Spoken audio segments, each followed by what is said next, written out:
Hola, bienvenidos a mi canal. Soy Miguel Ángel Hidrogo y les compartiré testimonios de conversión, música y mucho más de nuestra Santa Iglesia Católica. No olvides suscribirte a mi canal y darle a la campanita de notificaciones.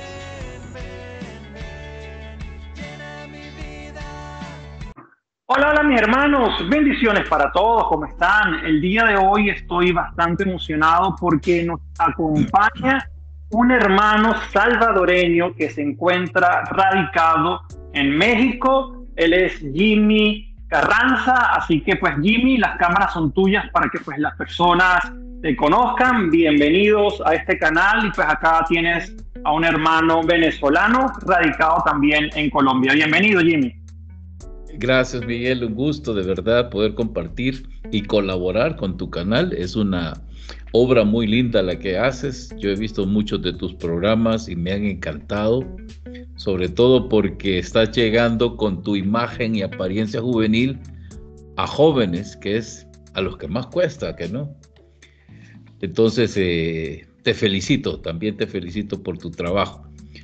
Pues yo, como tú dices, soy salvadoreño, casado con 2 hijos, vivo en México, al norte de México, tengo un par de años de estar por acá, siempre en la actividad misionera, gracias al Señor.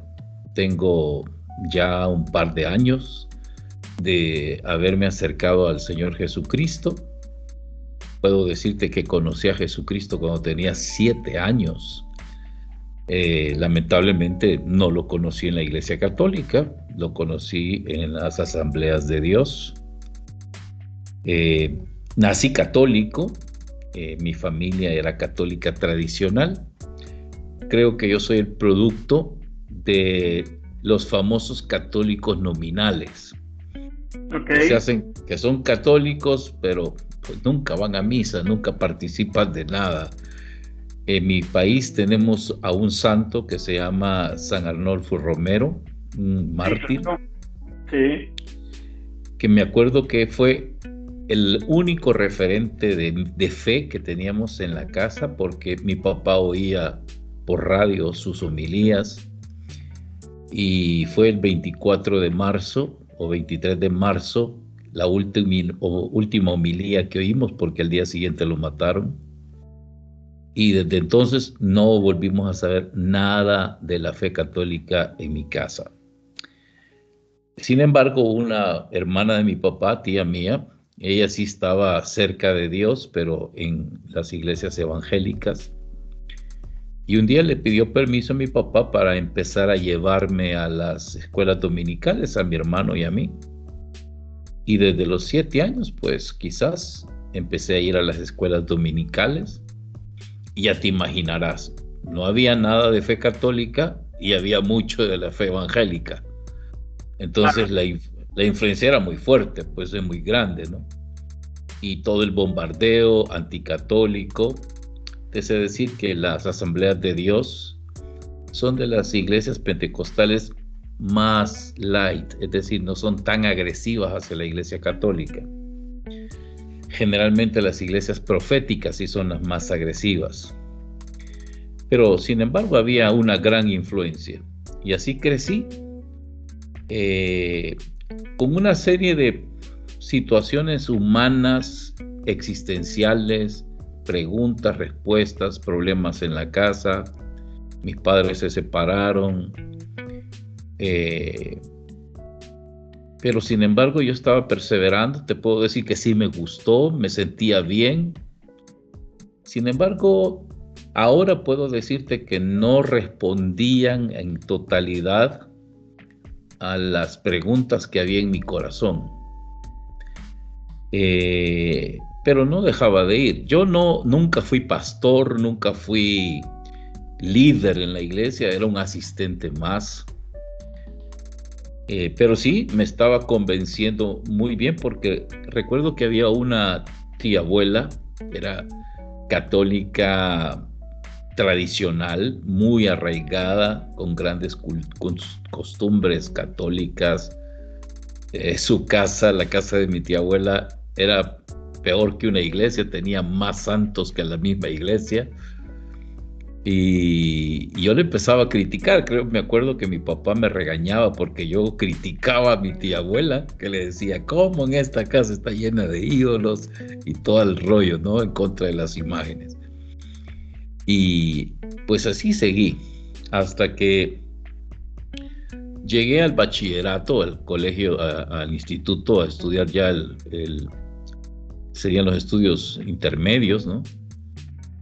Y pues yo quería estudiar un bachillerato técnico. En El Salvador, en los bachilleratos técnicos de electricidad, de electrónica, solamente los impartían los colegios católicos. Y no, solo había un instituto nacional que lo impartía, pero en el entonces que yo estaba, los mejores eran los institutos católicos. Pues entonces fui a un instituto católico, siendo yo prácticamente evangélico, porque ya sí, yo iba regularmente al culto domingo a domingo. Y estando ahí, me acuerdo que un profesor, el profesor de dibujo, ni siquiera el profesor de religión, el profesor de dibujo, que era un ex seminarista, muy buena gente, se llamaba José Nicolás Arteaga, le recuerdo mucho, organizó que los viernes empezáramos a leer la Biblia. Y bueno, la virtud y el defecto que tienen los evangélicos es que donde esté la Biblia, ahí están ellos. Mientras no se habla de otra cosa que no sea Biblia, ahí están. Así que empecé a llegar a esas reuniones. Obviamente de los más letrados en Biblia eran los evangélicos, los que más conocíamos de Biblia y los que más aportábamos, los que más hablábamos. Un buen día, este profesor dijo que íbamos a ir a un retiro. Yo ni idea, pero lo extraño y lo curioso de esto es que era el profesor de dibujo técnico, ni siquiera el de religión. El de religión brillaba por su ausencia. Él llegaba, daba su clase y se iba. En cambio, este estaba más interesado en nuestra formación. Y creo que era porque él tenía ascendencia salesiana. Creo que había sido seminarista salesiano.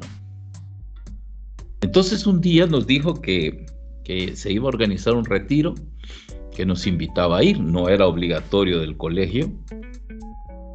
Y pues se organizó. Fuimos 30 jóvenes. De los 30 jóvenes, 29 eran católicos y uno evangélico, ya tú sabrás quién. Fuimos al retiro y realmente allí, en ese retiro, no solo conocí a Cristo, como te dije, yo lo conozco desde los 7 años, sino que allí tuve lo que decía su santidad San Juan Pablo II, un encuentro con Cristo de ojos abiertos y corazón palpitante. Y particularmente me encontré con Jesús Eucaristía. Pues yo no sabía nada, absolutamente nada de eso.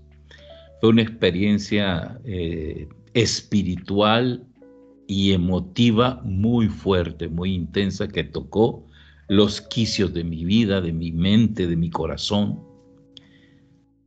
Y bueno, al terminar el retiro nos invitaron a participar de un grupo que se reunía todos los sábados. Yo iba a culto los domingos, la reunión de los jóvenes. Entonces... discúlpate, ya, se había ido la... Sí. Un cortecito, ¿verdad? Sí. Bueno, entonces te decía, yo iba los domingos al culto y el sábado nos invitaron a este grupo juvenil, de los cuales empezamos a ir 2 jóvenes, de los 30, solo 2. Un gran amigo mío y yo empezamos a participar. Ya Dios lo tiene en su gloria, murió hace algunos años. Yo empecé a participar. Era un grupo juvenil que se llama Grupo de Encuentros Juveniles del Padre Pujadas. No sé si a la fecha existirán, creo que era de origen colombiano este apostolado. Y me encantó porque la diferencia entre el culto al que yo iba y ese grupo era que en el culto, después de que tú pasas la escuela dominical, hay un vacío entre los 14 años y los 18 años de atención. O sea, no te atienden de manera personalizada a los jóvenes, sino que te mandan al culto a nivel general. Ya pasas a ser miembro del culto, pero no hay una atención para jóvenes como tal, que fue lo que me gustó a mí del movimiento de encuentros. Entonces empecé a participar y, como te decía hace un rato, el más formado en Biblia, porque era lo que yo más conocía, era yo. Y quizás los líderes empezaron a notar mi conocimiento, mi aporte, mi participación, y me tomaron en cuenta y me convirtieron rápidamente en el organizador de las asambleas de ese grupo. Eran como unos 50 jóvenes que nos reuníamos. Yo encantado.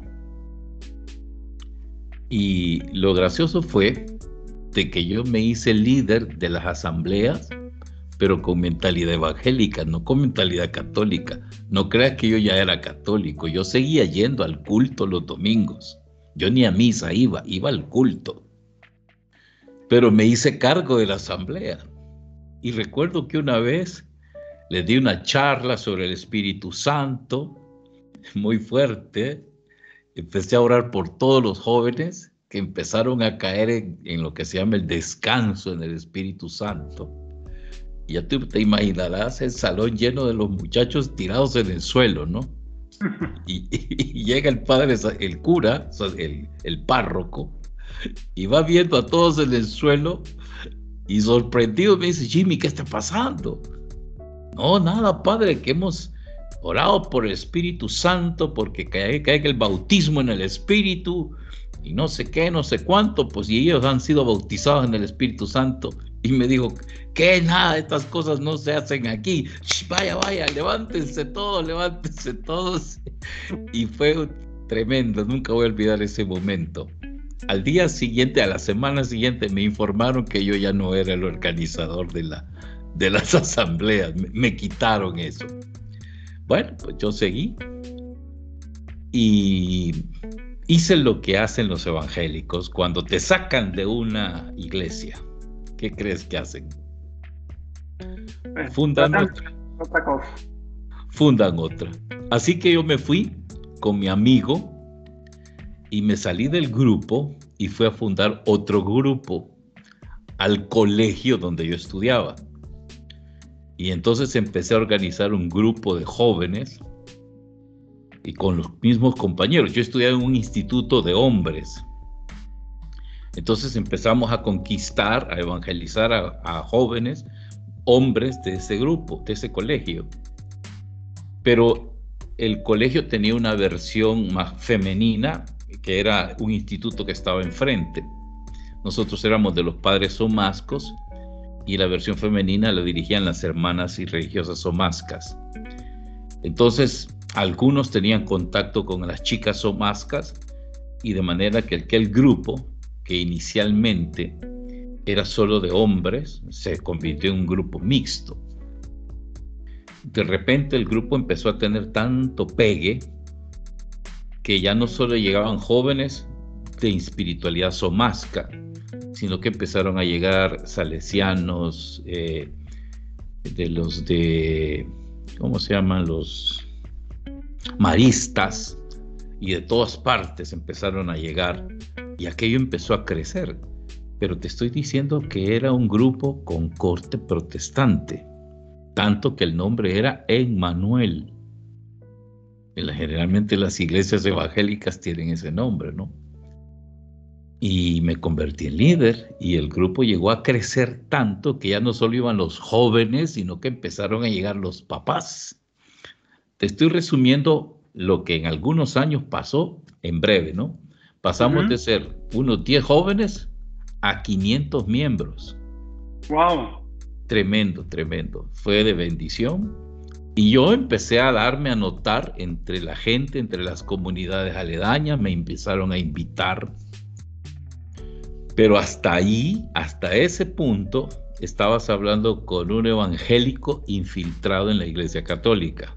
Disculpa que te interrumpa acá, Jimmy, ¿verdad? Porque pues tú dices que pues en ese retiro, en ese primer retiro que tú fuiste, dices que tuviste pues un encuentro con Jesús Eucaristía. O sea, ¿qué pasó después de ese retiro? Que pues seguiste obviamente en la corriente protestante y no pues te pues entregaste a Jesús en la Eucaristía. O sea, ¿qué pasó? O sea, ¿por qué ese Buena momento que pregunta. sí, Buena pregunta. Lo que te puedo decir es que la semilla estaba sembrada. ok, La semilla quedó sembrada en el retiro.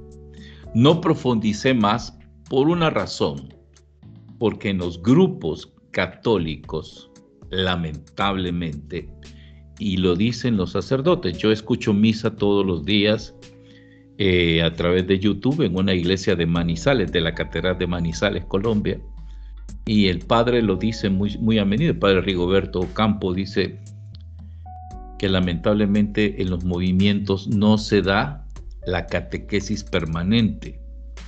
Y eso pues pasó, que en el grupo juvenil no había catequesis permanente, sino que había, en la reunión del sábado era un tema X, que daban, ¿verdad? Para jóvenes, pero nunca profundizar en la fe como tal.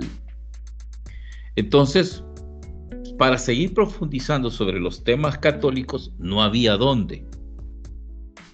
Pero sí la semilla estaba puesta en mi corazón. Sabía que algo había pasado, pero no sabía qué.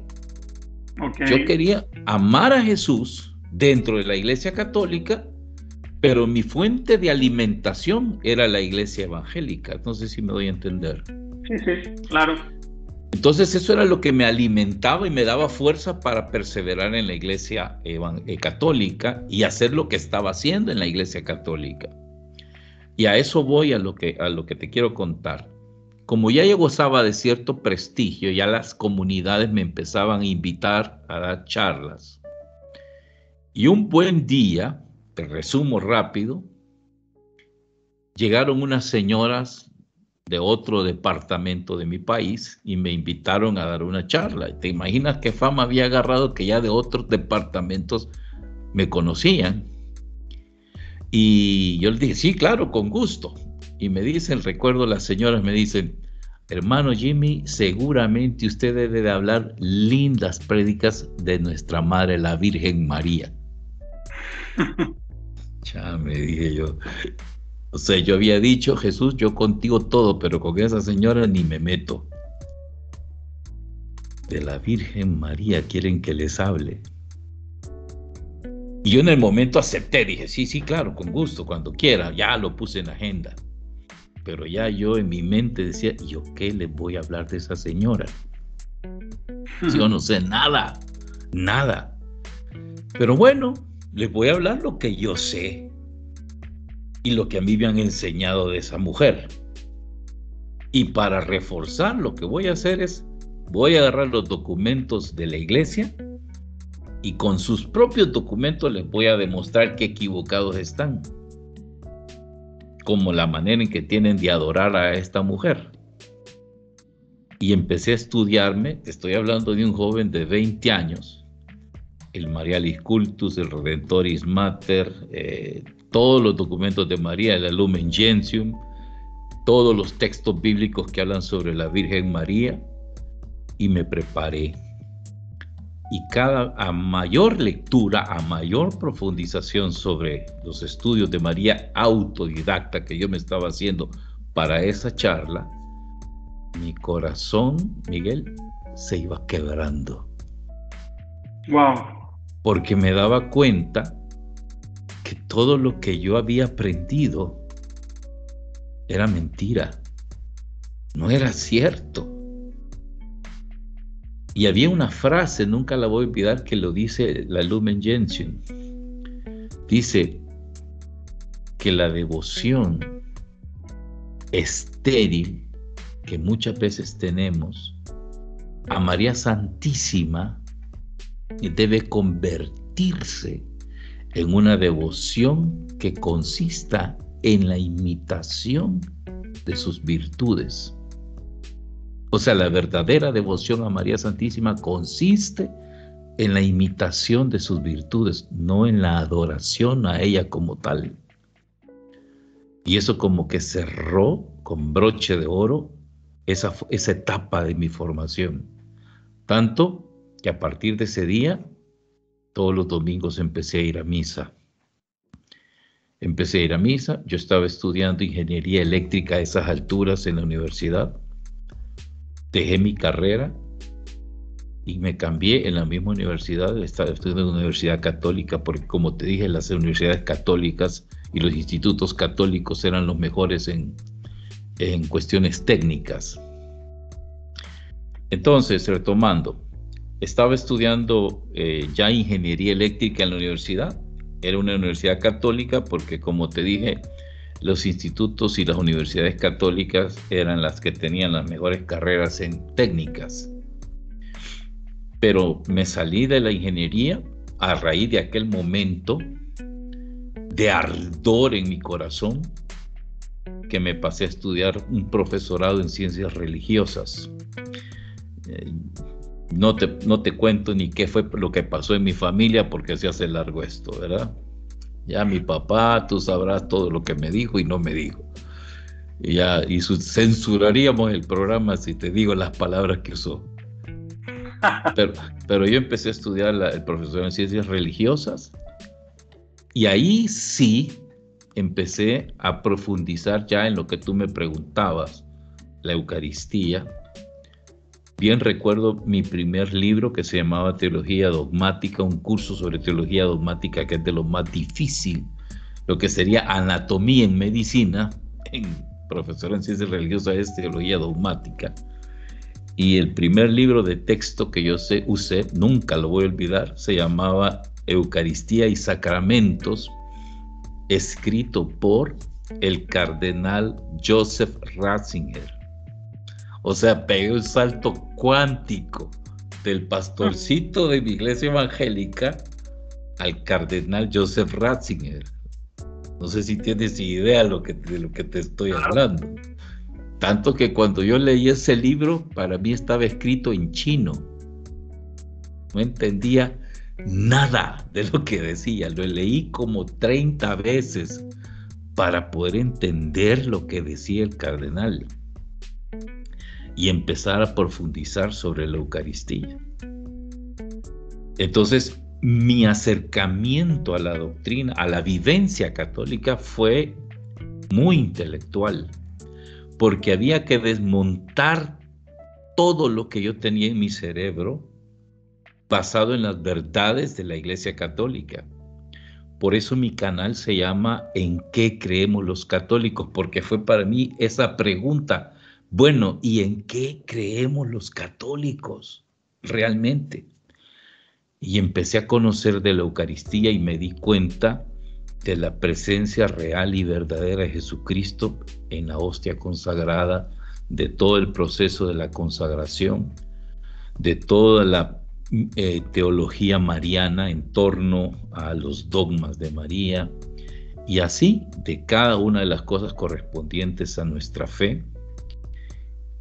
Y lo primero que hice, a ese momento yo solo era bautizado católico, estaba a punto de bautizarme en la iglesia evangélica, no lo hice, sino que pedí la confirma y me confirmé católico. Y entonces me consagré de tiempo completo para trabajar. Primero fui a unas clases vocacionales para ver si es que realmente yo podía ser sacerdote.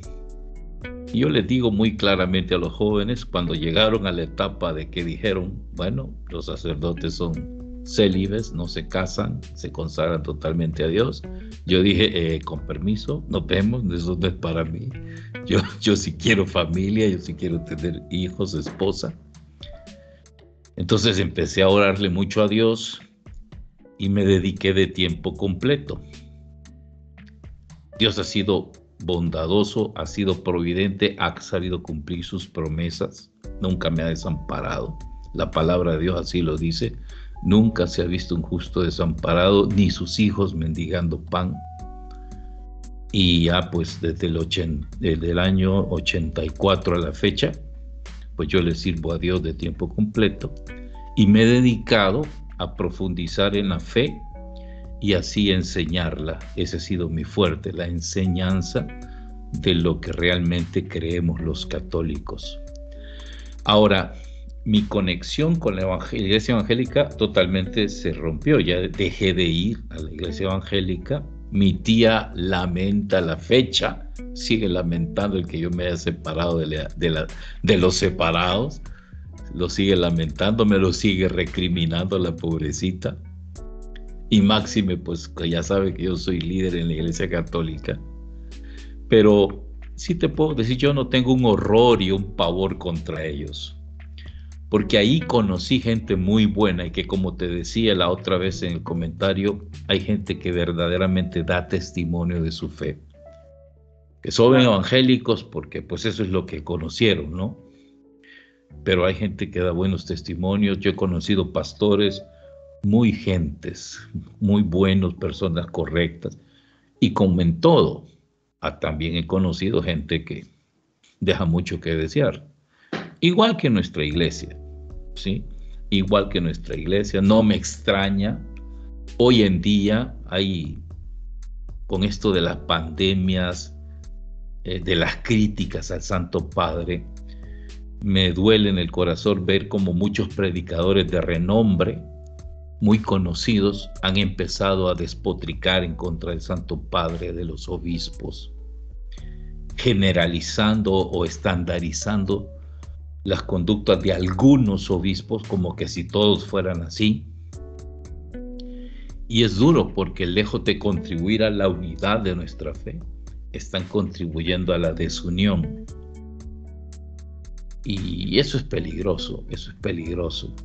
Son esos fanáticos que te critican a ti por lo que tú dijiste sobre Farruko. Yo estoy de acuerdo contigo. Es preferible que este hombre esté en esa iglesia como creyente a que esté en el mundo perdiendo más gente. Y bueno, yo en mi momento pues estuve dentro de estas iglesias, pero el Señor y a través de esta señora hicieron sus movidas y me trajeron acá.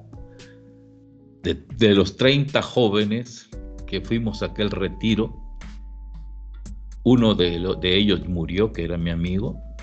El único que está perseverando en la iglesia es el evangélico. Soy yo, aquí estoy, y trabajando para la fe. No, espectacular y pues muy bonito que pues, nos cuentes esa experiencia de fe y de conversión, y que pues incluso nos afirma, o sea, porque hemos visto pues a lo largo de mucho tiempo cómo pastores inclusive súper preparados con congregaciones de miles de personas, de tanto estudiar, de tanto escudriñar la palabra de Dios, los libros, estudiar a los padres de la iglesia, todo eso pues los llevó a conocer y a reconocer que pues la iglesia católica es la iglesia de Jesucristo, ¿no? Y sí, pues como tú lo cuentas, pues a ti te pasó algo pues similar.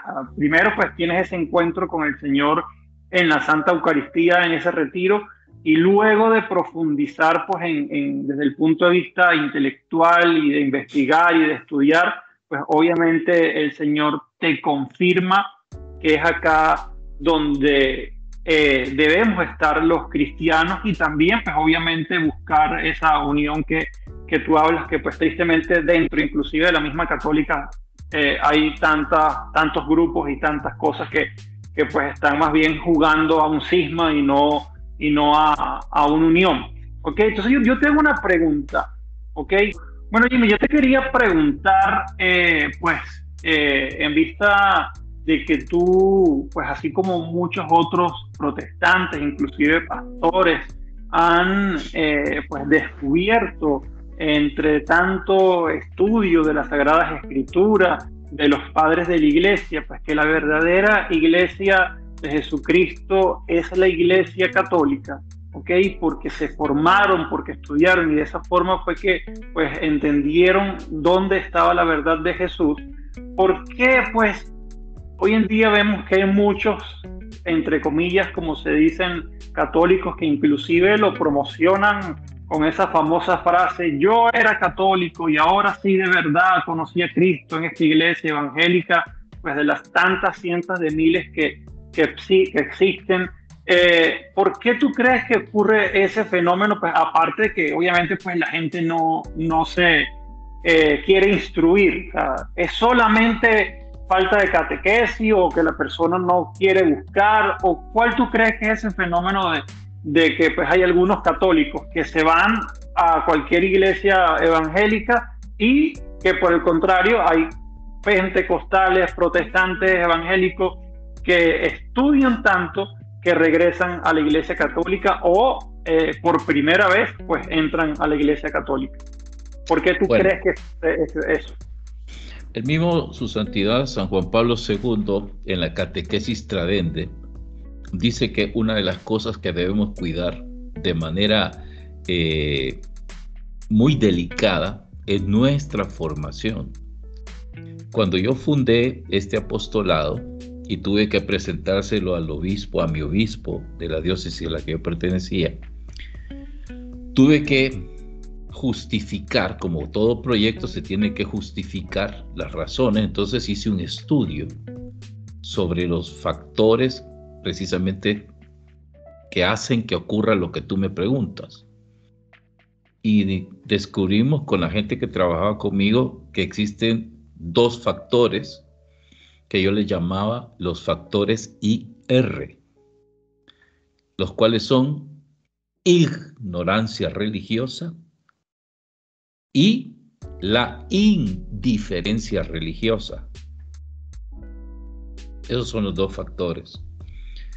Primero, la ignorancia, porque en nuestro mundo muy letrado podrá ser en X tema, pero sigue siendo ignorante de la fe. Tú te fijas, por ejemplo, reporteros en los medios de comunicación social hablan de la fe, pueden defender temas sobre macroeconomía, sobre enfermedades, bla, bla, bla, bla, pero sobre religión se quedan cortos. O dicen unas tonteras de primer orden, básicas. Se nota su muy poca formación. Ya no se diga lo que nosotros llamaríamos el vulgo, o como dicen en mi país, los de a pie, que no conocen, no se forman. Latinoamérica somos un país de gente poco letrada, lamentablemente. No leemos. Y ya no se diga leer documentos de la iglesia, porque son engorrosos, porque son difíciles. Entender lo que te dice un papa, un obispo es difícil.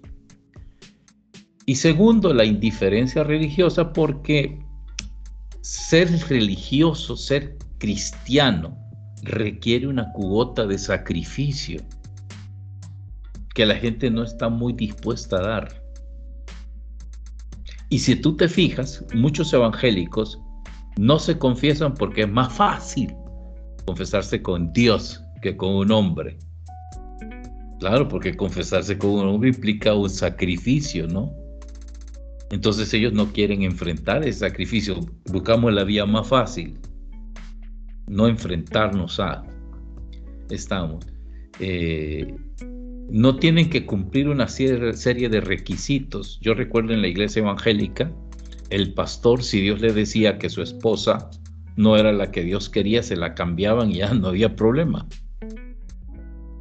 ¿Sí? O sea, les presentan un mundo de fe muy fácil, muy acomodado a ellos.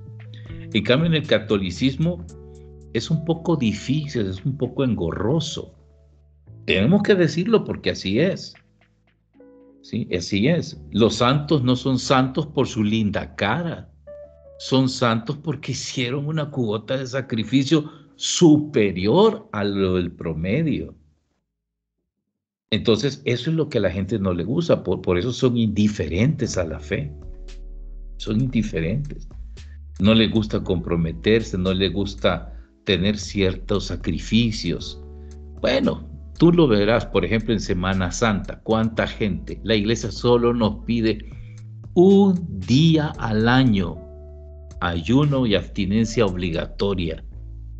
Un día al año, Viernes Santo.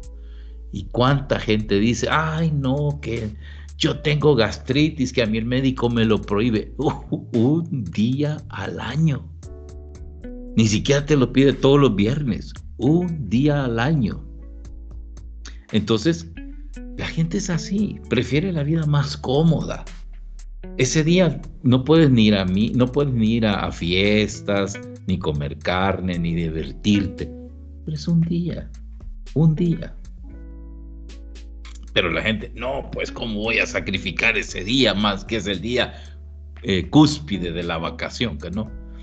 Entonces, eso es lo que pasa. Por eso es que la gente termina abandonando la fe.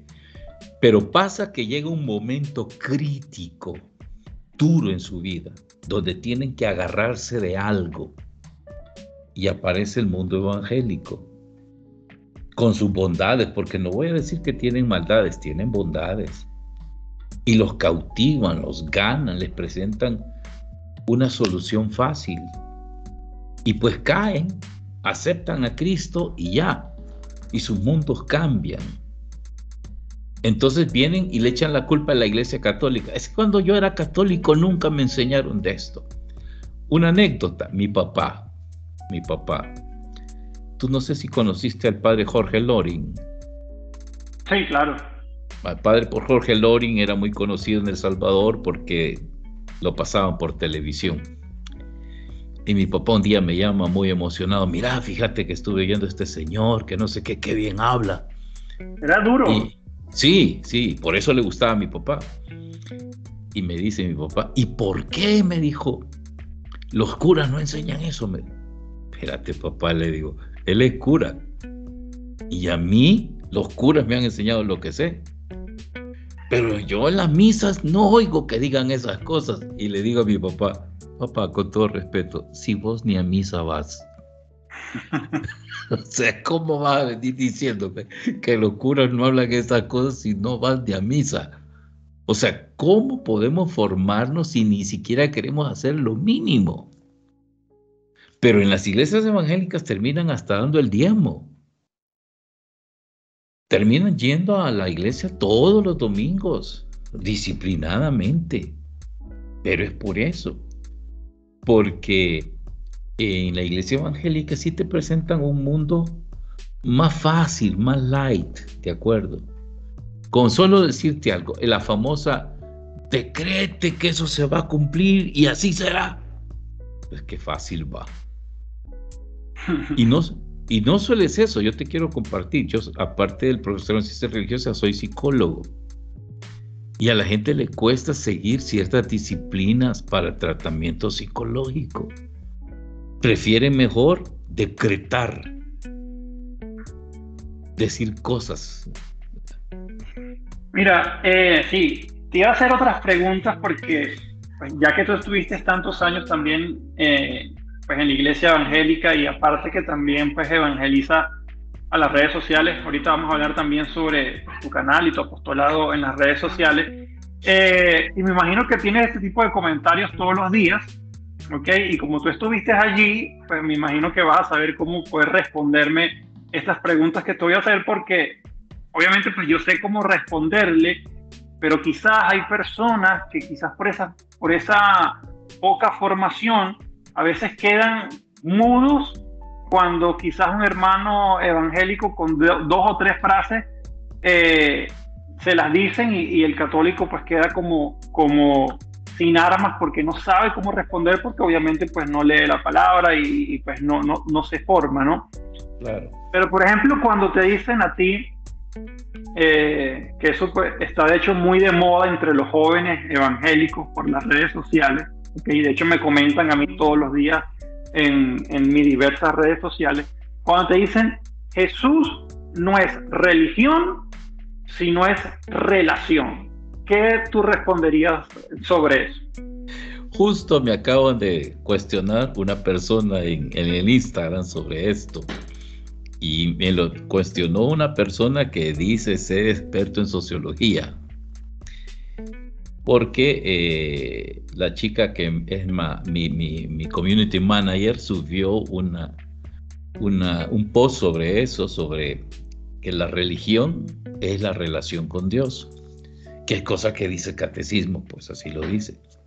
Entonces esta persona intervino esa publicación y preguntó. Y vine yo y le respondí. Y le respondí lo siguiente. Porque ella decía que la fe es la relación. Puede ser un medio para tener una relación con Dios. Y que la religión solamente es un esquema social. Entonces, primero que nada le dije, tú tenés razón. La fe es un medio para tener una relación con Dios, pero no es la relación con Dios en sí. Porque la fe es la respuesta a la propuesta que Dios te da, pero no necesariamente esa propuesta se hace efectiva. Por ejemplo, tú vas a hacer un negocio con alguien, viene ese alguien, te plantea el negocio y a ti te gusta el negocio, está muy bien, ves la conveniencia y todo. Pero hasta que tú no firmes un contrato, tal negocio no se ha dado. ¿Sí? O sea, tú puedes estar de acuerdo con todo eso, pero mientras no se dé el negocio, no hay relación. Ahora, ¿qué pasa con la religión? La religión sola no es un esquema social. La religión es una realidad natural del ser. Porque no por esquema social los primeros humanos descubrieron la existencia de una divinidad o de un ser supremo. Porque siempre te dicen, pues nosotros somos católicos porque España nos hizo católicos. Ok, pero ¿quién le enseñó a nuestros indígenas su religión? ¿Quién le enseñó a los cavernícolas que el sol era un dios? ¿Quién? Es su experiencia natural, y por eso dice el catecismo, sus comportamientos religiosos, sus oraciones, sus formas de actuar, por muy variadas que sean, determinan que el hombre por naturaleza es un ser religioso. Entonces, evidentemente, nuestra fe en Cristo nos lleva a tener una relación con Dios porque nosotros le buscamos. Es más, el catecismo va a decir en el número 26 que el hombre no cesa de buscar la dicha y la verdad que solo en Dios se puede encontrar. Quiere decir que si un ateo busca la dicha y busca la verdad, inconscientemente, ¿qué es lo que está buscando? A Dios. Y eso hace del ser un ser religioso. La palabra religión viene del latín religare, que significa volver a unirse. No es un esquema de ritos o de costumbres o de prácticas. No es eso. Esos son los comportamientos que los evangélicos los tienen. Los evangélicos los tienen, ellos tienen sus ritos. Por ejemplo, les decía un evangélico, hágame que yo acepte a Cristo. ¿Lo quiere aceptar? Sí, le quiero aceptar a Cristo. Va, pues hagámoslo. ¿Qué tengo que hacer? Levante la mano y repita conmigo.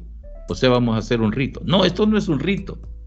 O sea, no tengo que levantar la mano. ¿Cómo no? Porque está aceptando a Cristo. Entonces es un rito. Y si eso es un rito, entonces es religión. Y nos pegábamos debates sobre eso. O sea, también tienen sus ritos, que no tan elaborados como en la Iglesia Católica, pero los tienen. Entonces no me vengan diciendo que eso es religión. No, la religión es la experiencia natural del ser humano en la búsqueda de ese ser supremo, llámese Dios, llámese Alá, llámese Buda, llámese como se quiera llamar, pero está buscando a ese ser supremo fuera de ti, que gobierna, dirige, mantiene toda tu existencia. Y repito, y eso no solo lo vivimos los católicos, los evangélicos, por eso ahí sí, en la sociología ha hecho una clasificación de las religiones en el mundo, que son 7. Judaísmo, Islam, cristianismo, que son las principales. Luego tenemos el hinduismo, el confucianismo, el budismo y las religiones naturales. Según la sociología, ¿cuáles son las religiones naturales? Las que nacen sin ser enseñadas, ¿sí? Las del sincretismo, como en el caso de yo no sé quiénes son los antepasados de los colombianos, pero en mi caso salvadoreño, los antepasados fueron los pipiles. ¿Y a quién les enseñó la religión a los pipiles? Cuando llegaron los católicos, los evangelizadores católicos a América, los pipiles ya tenían religión. O sea, lo que hicieron los católicos fueron cambiarles la religión, pero ellos ya tenían su propia religión, ¿sí me explico? La religión natural de la que ellos participaban. Entonces, no podemos decir que la fe en Cristo es solo una relación, es una religión, porque es una relación con ese ser supremo al que llamamos Cristo. Sí, sí, es una confusión completa de conceptos que tienen ellos, y bueno, lo acabas de explicar tú magistralmente. Cuando te dicen de Éxodo 24, cuando tú llegabas a casa de tu tía y veías ese poco de santos y vírgenes y estatuas, que tantas lo repiten como loros, ellos nos acusan a nosotros de que repetimos como loros oraciones, pero ese versículo lo repiten, pero como yo creo que 10.000 loros, que todos los comentarios, lee Éxodo 24, lee Éxodo 24, ¿qué le dirías tú a esas personas que nos mandan a leer Éxodo 24?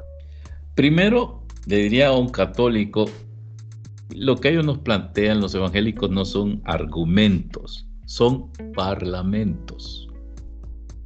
Eso no es un argumento, es un parlamento. El parlamento es un texto aprendido, pero que no puedes defender.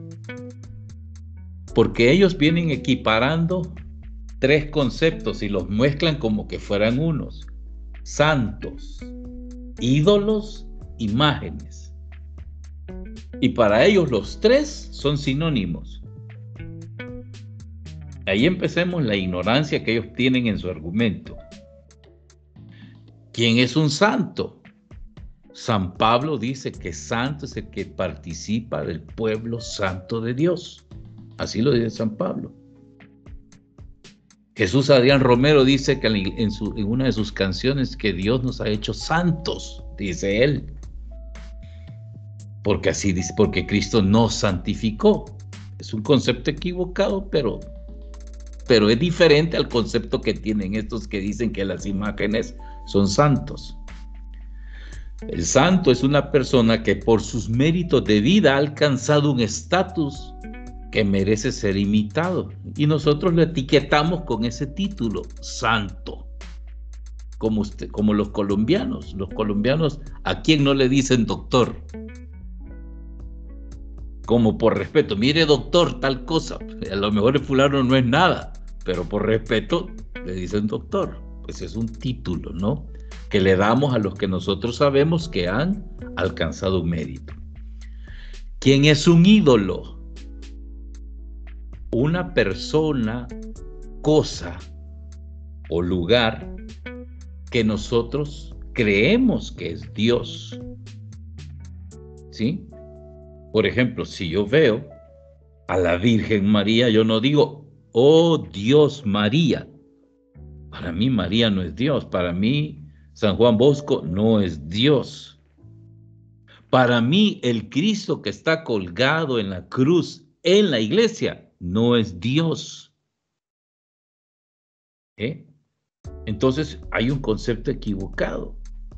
Y tercero, imagen. Imagen es una representación gráfica de algo. ¿Sí? Por tanto, una fotografía es una imagen. La proyección que estamos viendo, tú lo que estás viendo es una imagen mía, no me estás viendo a mí. Y más, ahorita yo puedo cambiar hasta el fondo de lo que está atrás de mí y no es cierto lo que estás viendo, es una imagen. Entonces, no porque somos imágenes, somos Dios o somos santos. Entonces rompamos esos esquemas. Yo tengo un programa ahí en YouTube que se llama Santos, Ídolos, Imágenes. Entonces, ¿qué es lo que Dios prohíbe hacer? Prohíbe hacer imágenes de lo que hay en el cielo, en la tierra y debajo de la tierra. ¿Para qué? Para adorarlas. Unamos los conceptos. Dios prohíbe hacer imágenes para convertirlas en dioses. Dios prohíbe hacer imágenes para convertirlas en dioses.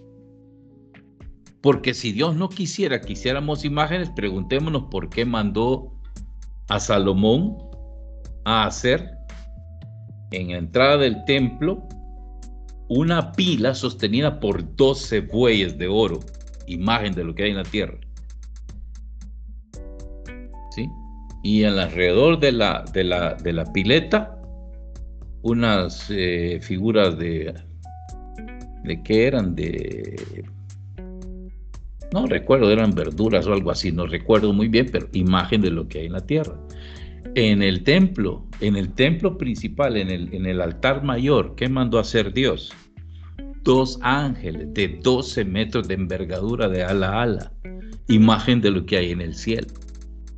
Y cómo en Éxodo prohíbe que se hagan imágenes, pero a Salomón le dice que las hagan. Y ese mismo templo donde hay imágenes, Jesús dice: mi casa, casa de oración es. Como que hay una contradicción, ¿no? Y luego le va a decir a Moisés que levante una imagen de una serpiente en una vara, y que quien mire esa serpiente se acordará de Dios, y quien ve esa serpiente se curará de la picadura de la serpiente. No sé si has leído ese texto. Sí, sí. Entonces, pero ¿qué pasó cuando los judíos empezaron a adorar como a Dios esa imagen? ¿Qué mandó a hacer Dios? Mandó a que destruyeran esa imagen. Entonces, ¿qué es lo que prohíbe Dios? ¿Que hagas imágenes? No. Que las hagas para adorarlas, eso sí. Exactamente, ¿no? Muy, muy buena tu explicación, y de hecho, pues yo a veces hago hasta bromas de que te lo voy a explicar con plastilina, a ver si de esa forma entienden. Pero tú que estuviste allí tanto tiempo, y como también lo sabemos, ¿verdad? Que hay protestantes que son preparados, ¿ok? Pero que yo pienso que por el temor a perder o el temor a ser descalificados o criticados, o inclusive como le pasó a Fernando Casanova, que pues su familia lo abandonó y sus amigos le negaban el saludo. ¿Por qué? Porque mira, que lo diga de esos miles que nos escriben por YouTube el tema de Éxodo 24 y las imágenes, que son personas que por supuesto no tienen ningún tipo de preparación ni de Biblia ni de nada, sino que, como dices tú, pues repiten allí solamente el versículo, pero no entiende absolutamente nada de lo que está en el texto. Pero yo te aseguro que hay pastores, bueno, inclusive el propio Jesús Adrián Romero, él tiene una prédica donde él habla precisamente eso de las imágenes, y porque prácticamente defendiendo a los católicos de que no somos idólatras. Y yo te aseguro que como él, hay pastores que son súper preparados también y quizás entiendan esto, pero ¿por qué les da el temor de decirlo? ¿Será que perder el diezmo, perder la gente? ¿Qué piensas tú? Por perder el status quo, porque es un modo de vida. O sea, ellos viven de eso. Y claro, se mantienen en su mundo predicando a Cristo Y ellos no creen que están en el error. Ellos creen más bien que hacer esa especie de ecumenismo es lo correcto. Cuando lo correcto sería que sinceramente hagan un hasta aquí y regresen a la verdadera iglesia. Pero ellos creen que con hacer ecumenismo, con no criticar, con no señalar, están bien. Y ellos tratar con respeto a las otras iglesias. Pero ellos siguen en su mundo light. De hecho, te puedo decir que Jesús Adrián Romero es uno de los evangélicos que menos quieren. Sí. El estándar de los protestantes, ¿no? Por el otro que no quieren es a este señor Joel Osteen. Pero tú oís a Joel Osteen, es un hombre light. Él nunca critica a las iglesias, nunca critica al Papa, nunca critica a los católicos. Su mensaje es cristocéntrico totalmente. Pero pregúntale a un evangélico promedio qué piensa de Joel Osteen. No, que es del diablo, de buscador de dinero, no sé qué, no sé cuánto. ¿Por qué? Porque ellos han elegido un modo como neutral, como light, ¿sí? De no complicarse. ¿Y cómo vas a cambiar ese estilo de vida? Si, por ejemplo, Joel Osteen, no sé si Adrián Romero, pero Joel Osteen es millonario. ¿Y cómo vas a dejar esos millones para venirte a la Iglesia Católica? Si la Iglesia Católica no te vas a hacer millonario como predicador, pues te lo digo por experiencia propia, ¿no? O sea, la gente a veces piensa que los obispos o el Papa nos pasan un cheque mensual. Qué bonito fuera, pero no. Bueno, sería. Bueno, ya que estás tocando ese tema, me gustaría, porque pues veo que ciertamente pues tienes tu canal de YouTube, pues tus diferentes redes sociales, y obviamente pues hablas que desde el año 88 ya estás dedicado. 84. Bueno, desde el 84, imagínate, tenía yo 3 años. Cuando ya tú estabas ya predicando y en los caminos de Dios, bendito sea Dios. Y pues cuéntanos qué estás haciendo ahorita, háblanos de tu canal de YouTube, dónde la gente te puede encontrar, dónde la gente puede buscar tu contenido. Claro, bien. Bueno, te puedo decir que en el mundo de las redes llegué tarde.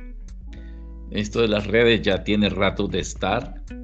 Ustedes son recientes, pero ya nacieron dentro de este mundo de las redes, conocen más.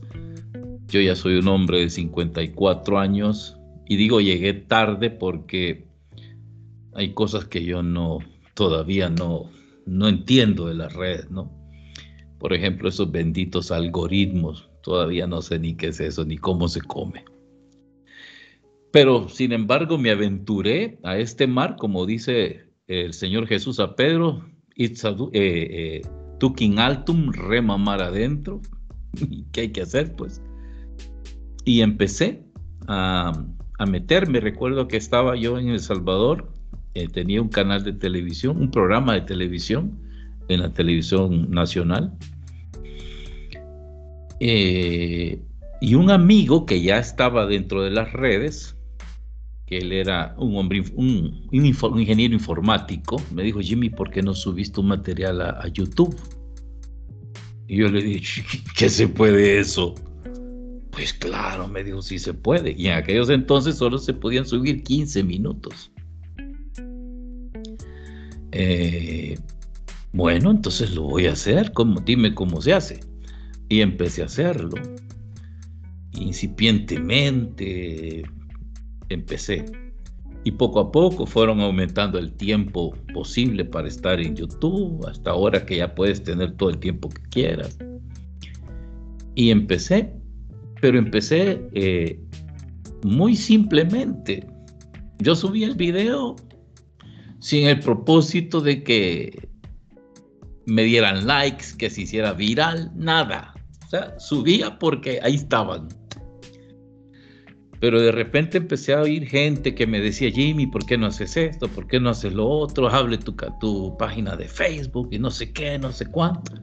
Entonces el proyecto fue tomando un poco más de forma en el área informática, en el área de este tipo, ¿no? De las redes.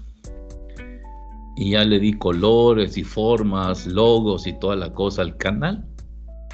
Y basado en mi experiencia, como te contaba hace rato, pues el canal y mi apostolado se llama ¿En qué creemos los católicos? Porque mi objetivo es ese, que haya un espacio para los católicos donde el católico tenga referencia de su fe. No es muy exitoso, te voy a decir, porque no es un tema, como alguien me dijo, muy atractivo, en el sentido de que no es que un católico o no es que todo mundo va a meterse a YouTube. ¿En qué creemos los católicos? No, la gente no le interesa eso. No le interesa. Pero ahí está, gracias a Dios, pues ha ido caminando. No tengo muchos seguidores, creo que andarán por 2000 y algo.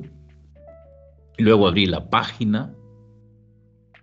Tenía yo mi perfil en Facebook, pero de manera personal. Se llenó un día con los famosos 5000 que te permite Facebook. Y yo decía, pues ya no puedo aceptar a más gente que me pide. Y alguien me dijo, Jimmy, ¿por qué no abrís la fanpage? Así puedes tener los que querrás. Bueno, pues ya la abrí. Abrí mi fanpage personal, Jimmy Carranza. Y después me dijeron que abriera la de ¿En qué creemos los católicos? Y luego abrí el perfil de Instagram. Luego me dijeron que había que contratar a una community manager que me ayudaran. Contraté a esta chica que me ayuda y lo hace perfectamente. Me le ha dado un gran levantón a mis redes. La cosa es de que he descubierto esta nueva plataforma donde evangelizar, ¿sí? Y se puede llegar a más personas. Y me he dado cuenta realmente cómo mucha gente está interactuando, agradeciéndome por lo que hago. Hay gente que me despotrica. Por ejemplo, si tú entras a mi canal, vas a ver en los temas de María, ya vas a ver cuánta gente me dice cosas hermosas como evangélicos. Me tratan de estúpido, satánico, desgraciado y a todas las palabras que se te ocurran. Y se dicen seguidores de Cristo, ¿no? ¿Cómo? Que se dicen seguidores de Cristo, pero tienen todo ese odio por dentro. Sí, lo incoherente. Sí, es lo incoherente, claro. Pero ahí estamos, ¿no? Entonces, pero hay mucha gente que está recibiendo bien estos temas, está siendo de bendición.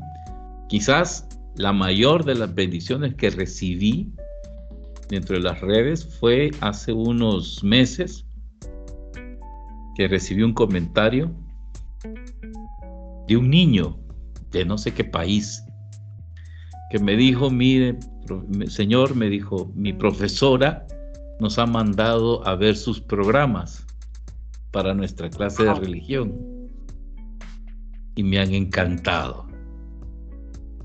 Y créeme lo que hasta me puse a llorar. Claro. Porque no sé en qué país, en qué lugar del mundo una profesora de religión está mandando a sus niños a ver mis programas. Eso para mí fue como, Señor, ya estoy realizado, ya no quiero más. Y que un niño me dijera, me han encantado. Pues dije, Señor, sembré la semilla en un niño y algún día esa semilla va a dar frutos. Así que...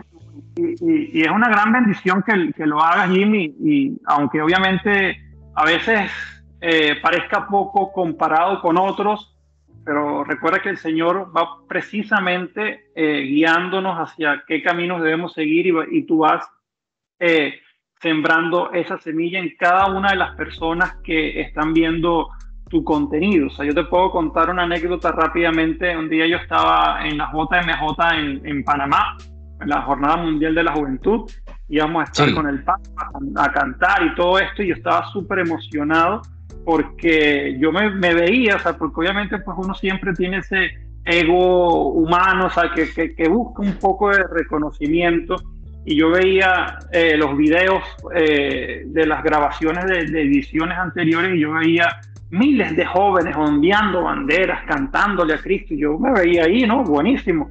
Pues resulta que pues falló algo en la organización y el día que me tocó cantar a mí era en una tarima y en esa misma hora tenía el Papa Francisco una misa. O sea que en primer lugar me perdí la misa del Papa que me hubiese encantado pasar, porque Ah, obviamente para eso fui a Panamá, pero pues como tenía el compromiso de quedarme al concierto, obviamente toda la gente se fue a la misa con el Papa y yo tenía a mi hermano y como a dos, tres personas que quizás no se fueron a la misa del Papa, había poquitas personas.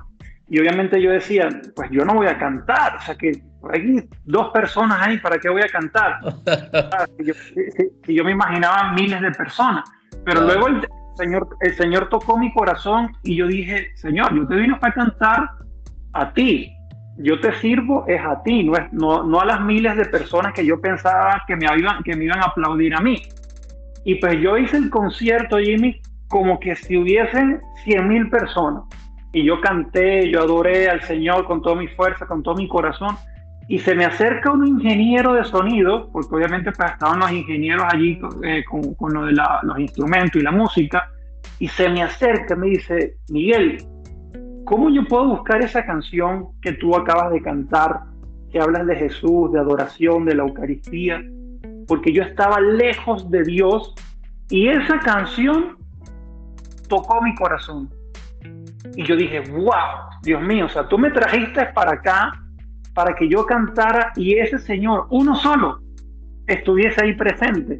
¿Me entiendes? Entonces, Sí, tú totalmente. estás, tú estás evangelizando, así lo vean dos personas, así lo vean 10 personas, estoy seguro que allí estás tú, pues, haciendo tu trabajo, tu servicio.